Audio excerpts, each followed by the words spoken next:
"But that is no fairy tale," said the little boy who was listening to the story. "The thing is, you must understand it," said the narrator. Let us ask old Nanny." "That was no fairy tale, 'tis true," said old Nanny, "but now it's come. The most wonderful fairy tales grow out of that which is reality. Were that not the case, you know, my magnificent elderbush could not have grown out of the teapot." And then she took the little boy out of bed, laid him on her bosom, and the branches of the elder tree, full of flowers, closed around her. They set in an aerial dwelling, and it flew with them through the air. Oh, it was wondrous beautiful. Old Nanny had grown all of a sudden a young and pretty maiden, but her robe was still the same green stuff with white flowers, which she had worn before. On her bosom she had a real elderflower, and in her yellow waving hair a wreath of the flowers. Her eyes were so large and blue that it was a pleasure to look at them. She kissed the boy, and now they were of the same age and felt alike. Hand in hand they went out of the bower, and they were standing in the beautiful garden of their home. Near the green lawn Papa's walking stick was tied, and for the little ones it seemed to be endowed with life, for as soon as they got astride it, the round polished knob was turned into a magnificent neighing head, a long black mane fluttered in the breeze, and four slender yet strong legs shot out. The animal was strong and handsome, and away they went at full gallop round the lawn. "Huzza! Now we are riding miles off," said the boy. "We are riding away to the castle where we were last year." And on they rode round the grass plot, and the little maiden, who, we know, was no one else but old Nanny, kept on crying out, "Now we are in the country. Don't you see the farmhouse yonder? And there is an elder tree standing beside it. And the cock is scraping away the earth for the hens. Look, how he struts! And now we are close to the church. It lies high upon the hill, between the large oak trees, one of which is half decayed. And now we are by the smithy, where the fire is blazing, and where the half-naked men are banging with their hammers till the sparks fly about. Away, away, to the beautiful country seat." And all that the little maiden, who sat behind on the stick, spoke of flew by in reality. The boys saw it all, and yet they were only going round the grass plot. Then they played in the side avenue, and marked out a little garden on the earth, and they took elder blossoms from their hair, planted them, and they grew just like those the old people planted where they were children, as related before. They went hand in hand, as the old people had done when they were children, but not to the round tower, or to Fredericksburg. No, the little damsel wound her arms round the boy, and then they flew far away through all Denmark. And spring came, and summer, and then it was autumn, and then winter, and a thousand pictures were reflected in the eye and in the heart of the boy, and the little girl always sang to him, "This you will never forget." And during their whole flight the elder tree smelt so sweet and odorous. He remarked the roses and the fresh beeches, but the elder tree had a more wondrous fragrance, for its flowers hung on the breast of the little maiden, and there, too, did he often lay his head during the flight.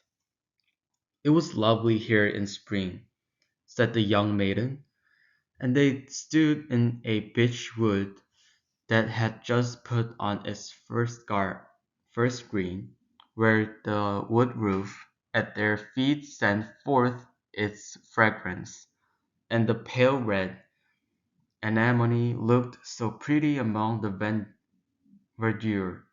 Oh, would it were always spring in the sweetly smelling Danish beech forests! "It is lovely here in summer," said she, and she flew past old castles of bygone days of chivalry, where the red walls and the embattled gables were mirrored in the canal, where the swans were swimming, and peered up into the old cool avenues. In the fields the corn was waving like the sea, in the ditches red and yellow flowers were growing, while wild drawn flowers and blooming convolv- convolvuluses were creeping in the hedges, and towards evening the moon rose round and large, and the haycocks in the meadows smelt so sweetly. This one never forgets. "It is lovely here in autumn," said the little maiden, and suddenly the atmosphere grew as blue again as before. The forest grew red and green and yellow colored. The dogs came leaping along, and whole flocks of wild fowl flew over the cairn, where blackberry bushes were hanging round the old stones. The sea was dark blue, covered with ships full of white sails, and in the barn old women, maidens, and children were sitting picking hops into a large cask. The young sang songs, but the old told fairy tales of mountain spirits and soothsayers. Nothing could be more charming. "It is delightful here in winter," said the little maiden, and all the trees were covered with hoar frost. They looked like white corals. The snow crackled underfoot, as if one had new boots on, and one failing star after the other was seen in the sky. The Christmas tree was lighted in the room, presents were there, and good humor reigned. In the country the violin sounded in the room of the peasant. The newly baked cakes were attacked. Even the poorest child said, "It is really delightful here in winter."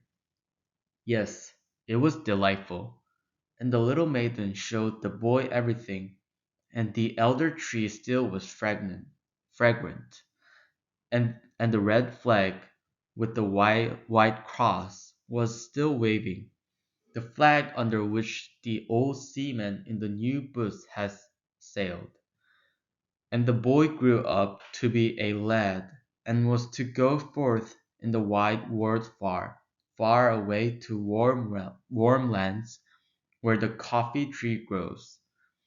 But at his de- departure the little maiden took an elder blossom for her bosom, and gave it to him to keep, and it was placed between the leaves of his prayer book. And when in foreign lands he opened the book, it was always at the place where the keepsake flower lay, and the more he looked at it, the fresher it became. He felt as it were the fragrance of the Danish groves, and from among the leaves of the flowers he could distinctly see the little maiden, peeping forth with her bright blue eyes, and then she whispered, "It is delightful here in spring, summer, autumn, and winter," and 100 visions glided before his mind. Thus passed many years, and he was now an old man, and sat with his old wife under the blooming tree. They held each other by the hand, as the old grandfather and grandmother yonder in the new booth did, and they talked exactly like them of old times, and on of the 50th anniversary of their wedding. The little maiden with the blue eyes and with elder blossoms in her hair sat in the tree, nodded to both of them, and said, "Today is the 50th anniversary." And then she took two flowers out of her hair and kissed them. First they shone like silver, then like gold, and when they laid them on the heads of the old people, each flower became a golden crown. So there they both sat, like a king and a queen, under the fragrant tree.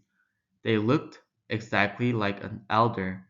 The old man told his wife the story of old Nanny, as it had been told him when a boy, and it seemed to be both of them it contained much that resembled their own history, and those parts that were like it pleased them best. "Thus it is," said the little maiden in the tree. "Some call me Old Nanny, others a Dryad, but in reality my name is Remembrance. 'Tis I who sit in the tree that grows and grows. I can remember, I can tell things. Let me see if you have my flower still." And the old man opened his prayer book. There lay the elder blossom, as fresh as if it had been placed there but a short time before. And Remembrance nodded, and the old people, decked with crowns of gold, sat in the flush of the evening sun. They closed their eyes, and yes, that's the end of the story. The little boy lay in his bed. He did not know if he had dreamed or not, or if he had been listening while someone told him the story. The teapot was standing on the table, but no elder tree was growing out of it, and the old man, who had been talking, was just on the point of going out at the door, and he did go.